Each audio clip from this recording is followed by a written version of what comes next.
Fala pessoal, tudo bem com vocês? Pastor Júnior Araújo aqui para hoje juntos acessarmos mais uma vez Segredos Divinos no livro de Provérbios. Hoje nós vamos no capítulo 17. Eu quero que você já deixe o seu like, vai ajudar muito ao canal e vai ajudar principalmente, não a mim, mas a outras pessoas. Por quê? Porque o algoritmo do YouTube vai entender que esse conhecimento de sabedoria é relevante, é importante e vai entregar isso para mais pessoas.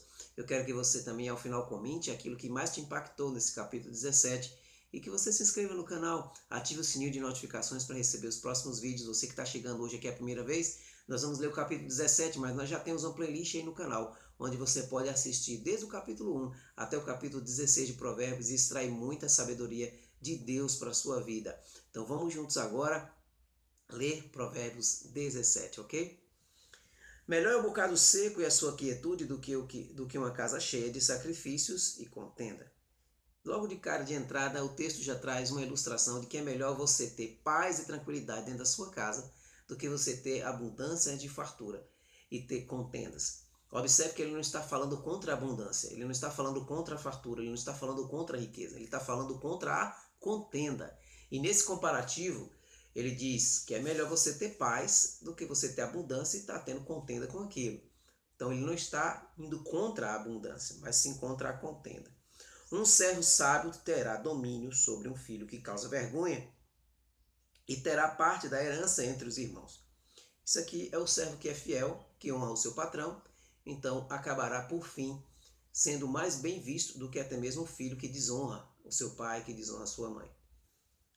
O crisol é para a prata, o forno para o ouro, mas o Senhor prova os corações. Isso aqui é muito sério. Deus, ele não vai aprovar ninguém sem antes provar primeiro.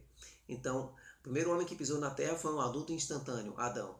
E na primeira hora de crise ele caiu. Por quê? Porque ele não teve uma escola de provas, de crescimento. Ele não teve infância, ele não teve adolescência, ele não teve juventude. Então, na primeira adversidade, ele caiu. E aí, Deus não sabia disso? Sabia, e por isso mesmo, já desde a fundação do mundo, havia planejado Jesus como o cordeiro que foi morto antes da fundação do mundo, para que pudéssemos trazer redenção. E aqui fica a lição de que você também pode aprender a provar as pessoas. Não é que você vai se colocar num pedestal como se fosse superior aos outros, mas você aprender a provar antes de aprovar as pessoas que se aproximam de você, que se aproximam da sua família, que vão se aliançar contigo nos seus projetos, nos seus sonhos. Essas pessoas primeiro precisam ser provadas, para que depois você não entre em dificuldades futuras. O perverso atenta para os falsos lábios, e o mentiroso dá ouvidos à língua maldosa. Quem zomba dos pobres envergonha seu Criador, e aquele que se alegra com as calamidades não ficará impune. Se você der um retorno aí, ao terminar esse vídeo, você vai assistir o capítulo 14 de Provérbios, que nós comentamos aí, tem na playlist. Você vai ver que há um versículo onde também há uma relação que mostra muito bem claro que Deus, ele procura confusão com quem despreza o pobre. Então, em outras palavras, se você quer arrumar uma treta com Deus, é só você começar a destratar, humilhar, zombar daqueles que são pobres, porque o Senhor se levantará como vingador e aí o negócio vai ficar feio para o seu lado. Então, aprenda isso daí. Tenha riqueza, mas tenha a simplicidade e a humildade dentro de você para reconhecer a riqueza de Deus que há dentro de cada pessoa, independente do seu status social. Os filhos dos filhos são a coroa dos idosos, e a glória dos filhos são os seus pais. A glória dos idosos são dos avós, são os netos, é isso que está dizendo aqui. Tá? Coroa dos idosos. O discurso excelente não cai bem ao tolo, muito menos o lábio mentiroso ao príncipe. Muito forte isso aqui. Como pedra preciosa é o presente aos olhos de quem o recebe. Para onde quer que se volte, prosperará. Aquele que encobre a transgressão busca o amor, mas aquele que repete um assunto separa muitos amigos. Sabe aquela pessoa que tem uma questão que já está resolvida e ela sempre volta no assunto e fica sempre remoendo e rebatendo, tá batendo martelo em prego que já está, né, batido? Essa pessoa é alguém que vai separar muitos amigos, porque um assunto que já está resolvido, que já foi colocado tudo em ordem, essa pessoa fica voltando, voltando, voltando. E isso acaba separando muitos amigos. A repreensão entra mais em um homem do que sem açoite nas costas de um tolo. Entra mais em um homem sábio do que sem açoites nas costas de um tolo. Isso é muito forte. Volta aí no canal também, Lá no capítulo 13 você vai encontrar algo muito forte sobre repreensão. E aqui no livro de Provérbios você vai ver muito sobre isso. E ame a repreensão, porque a repreensão é a correção. E quando você é corrigido, você melhora você mesmo. E quando você melhora você mesmo, você vai alcançar mais rápido os seus resultados que você quer. Então, entra no coração de um sábio. Mais forte a repreensão do que 100 açoites nas costas de um tolo. Isso é muito forte. Um homem mau busca apenas rebelião, portanto, um mensageiro cruel será enviado contra ele. Pode deixar, continua como você está, um mensageiro cruel vai ser enviado. Continua fazendo, criando rebeliões, isso é certo, é a lei da semeadura. Que uma ursa roubada de seus filhotes encontre um homem, em vez de um tolo na sua loucura. Isso é muito forte também. O tolo, na sua loucura, ele é pior do que uma ursa roubada dos filhotes. Uma ursa com sangue no olho, querendo ver os seus filhotes de volta e disposta a matar, destruir tudo que for para ter eles novamente. O provérbio diz que é melhor você encontrar com uma ursa nesse estado do que encontrar com um tolo falando as suas loucuras. A quem quer que recompense o mal pelo bem, o mal não se apartará da sua casa. A lei da semeadura. Então, continua lançando as sementes. O mal não vai se apartar da tua casa se tua semeadura tem sido ruim. Eu quero que você entenda que a semeadura ela é voluntária. Você não é obrigado a semear, mas a colheita é obrigatória. Então, cuidado com o que você tem semeado. O princípio da contenda é como alguém que deixa sair a água, portanto, deixa a discórdia antes que haja rixas. Pensa numa barragem, numa represa. Quando alguém abre a comporta, se alguém não tiver controle naquelas comportas e abrir todas de uma vez em capacidade máxima, as cidades que ficam abaixo da represa, quem conhece ali mesmo, por exemplo, a barragem de Pedra do Cavalo, na Bahia, tá? E logo abaixo tem uma cidade. É a cidade justamente de Cachoeira, se eu não me engano. Então ali você vai destruir aquela cidade se você abrir as comportas. O que está dizendo? Se abrir a comporta na potência máxima. O que está dizendo aqui? Que aquele que começa uma confusão, uma briga, uma rixa, é como a pessoa que está abrindo essas comportas. Então, antes que a coisa desastre, antes que a coisa vá e destrua tudo, fecha isso, tá? Deixa a discórdia antes que haja rixas. É isso que o provérbio está dizendo. Aquele que justifica o perverso e que condena o justo, ambos são abominação para Deus. Como eu posso agradar a Deus? O que Deus gosta? O que eu posso fazer para Ele? Começa observando o que Ele não gosta. E as coisas que Ele não gosta está muito explícita aqui no livro de Provérbios. Se você voltar aí nos capítulos anteriores, você vai ver situações em que Deus abomina certas coisas. E aqui está deixando bem claro que Ele abomina o quê? Você inocentar o perverso e condenar o justo. Isso é abominação para Deus. E fique tranquilo, que uma hora o peso vem, o peso vem. De que serve a mão do tolo, de que serve na mão do tolo o preço para comprar sabedoria, visto que ele não tem um coração para ela. Isso é terrível. Coloca, digamos que se a sabedoria valesse $1 trilhão, você coloca esse $1 trilhão na mão do tolo, e o tolo vai pensar em viagem, vai pensar em comprar carros, em casas, vai gastar em festas. Ele não tem um coração voltado para a sabedoria. Não entendendo ele que se ele comprasse a sabedoria, ele poderia ter, quem sabe, 100, 1000 vezes mais do que aquele 1 trilhão. E faltaria vida para ele viver todos os benefícios que a sabedoria pode trazer. Um amigo ama em todo tempo, e na adversidade nasce um irmão. Quando você está vivendo adversidades também, fica tranquilo. A adversidade, ela prova o teu coração. Lembra que a gente falou aqui no versículo 3, que Deus prova os corações, mas não só o teu, mas também prova o coração das pessoas que estão à tua volta, que enquanto está tudo bem, dizem que são seus amigos. Dão tapinhas nas costas e dizem estamos juntos, né? Então, não se preocupe.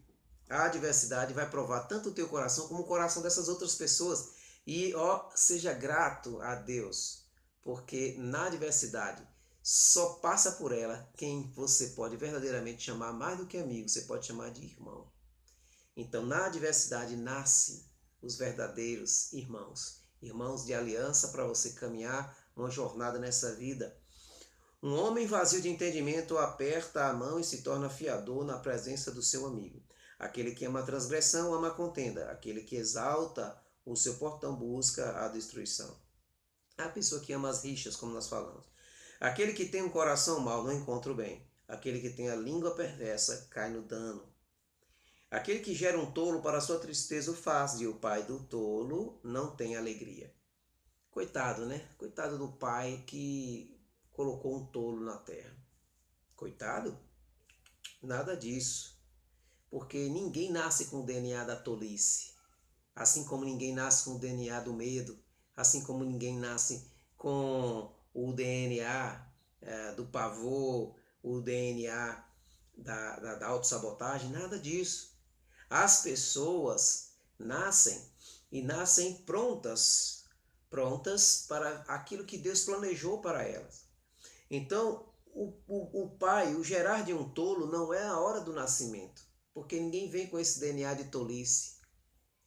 Até a você que acha que você é um tolo, que você não consegue aprender nada, você não nasceu com isso, você tem capacidade, você é a imagem e semelhança de Deus. Mas aqui, a culpa, se você olhar por cima, você fica pensando apenas que a culpa é do tolo. E se a tolice viesse de dentro do DNA, ninguém teria culpa e Deus também seria injusto, faria uns nascer com tolice e outros não. Mas aqui recai sobre o pai, sobre a mãe, o peso de ter gerado um tolo. Por quê? Porque colocar no mundo não é trazer tolice. A tolice vai vir depois, da maneira como você está criando o seu filho. Então, depois, o pai do tolo não tem alegria, mas não é porque ele nasceu tolo, é porque ele gerou. E gerar o tolo não é só gerar no sentido, não é no sentido do nascimento, é no sentido de você construir a personalidade, os valores, a conduta daquela criança que um dia virá a ser um jovem, um adulto. Um coração alegre é como um bom remédio, mas um espírito partido seca os ossos. Você pode expressar na tua face alegria. E essa comunicação não verbal vai gerar outro tipo de vibração dentro do teu ser, né? Dentro dos teus átomos, dos teus elétrons, porque todos nós somos assim, moléculas, células, então estão sempre em movimento, tudo vibrando, então vai gerar outro tipo de vibração. Você vai ter cura. Um homem perverso tira um presente do peito para perverter o caminho do juízo. Isso aqui é suborno. Pessoa que quer perverter o caminho do juízo dando presente, suborno. A sabedoria está diante daquele que tem entendimento, mas os olhos de um tolo estão nos confins da terra. É interessante isso porque quem tem sabedoria vai, olha como é que ela está diante dos seus olhos. Quem anda com a sabedoria vai encontrar soluções para as coisas que faz diante dos seus olhos. Ou seja, não está muito distante, não está longe. A sabedoria vai lhe ajudar a perceber a solução próximo, mas aquele que é tolo, os seus olhos estão nos confins da terra. Então ele vai ficar pensando, meu Deus, ele vai buscar solução longe, longe, longe. Às vezes vai gastar rios de recursos procurando uma solução para algo que, se ele tivesse sabedoria, ele teria enxergado que estava perto. Um filho insensato é uma aflição para o seu pai e amargura para aquela que o deu à luz. Também não é bom punir o justo, nem atacar os príncipes por equidade. Aquele que tem conhecimento poupa suas palavras, e um homem de entendimento é de excelente espírito. Até um tolo, quando fica quieto, é contado como sábio, e aquele que fecha os lábios é estimado como um homem de entendimento. Então, até se você não sabe sobre o assunto, é melhor que você se cale. Aqui você tem um link, né, com Tiago 1,19, que diz o quê? Todo homem seja pronto para ouvir, tardio para falar, tardio para se irar. Então a sabedoria popular diz que Deus nos deu 2 ouvidos e uma boca para que a gente possa ouvir mais e falar menos. Quando você for falar, faça perguntas. Faça perguntas. Olha aí, até o tolo é tido como sábio se ele soubesse calar. Muito bem, pessoal, nós chegamos aqui ao final do capítulo 17. Comenta aí, por favor, o que mais te impactou nesse capítulo. Compartilha pelo menos aí com 5 amigos o conhecimento da sabedoria bíblica, sabedoria milenar bíblica. E eu quero que você se inscreva no canal se você não se inscreveu ainda, ative o sininho de notificações, deixe o seu like, você vai ajudar a esse conteúdo de sabedoria alcançar outras pessoas também. E eu quero que você fique preparado, porque amanhã nós entraremos em Provérbios capítulo 18.